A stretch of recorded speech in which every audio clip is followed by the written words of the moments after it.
31st night পার্টিতে এসে যে এত আনন্দ হবে সেটা কিন্তু একদমই বুঝতে পারিনি। আসতে না আসতেই স্টার্টারে খেয়েছিলাম chicken pakora, chilli baby corn আর তার সাথে গরম গরম কফি আর অবশ্যই পাপড়ি চাট, যেটা আমার খুবই ভালো লেগেছিল। আর এখানে তো নাচ গান হচ্ছে, আর তার সাথে নিচে কিন্তু হয়েছিল বিশাল খাবারের আয়োজন। কি কি খাবারের মধ্যে ছিল না সেটাই আমি ভেবে পাচ্ছিলাম না। আর সেদিনকে জানো তো, এইভাবে যে 2024কে বিদায় জানাবো সেটা কিন্তু একদমই আশা করিনি।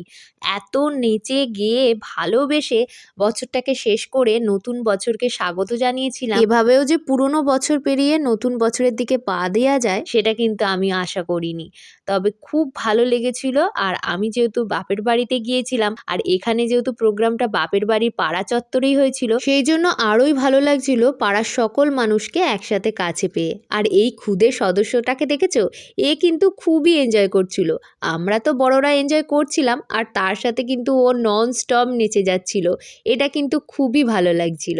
আর তার সাথে বড়রাও কিন্তু খুব ভালো লাগছে। আর তোমরা দেখতেই পাচ্ছ এখানে কিন্তু সবাই বেশ নাচছে। আর তোমরা কেমন কাটালে জানিও।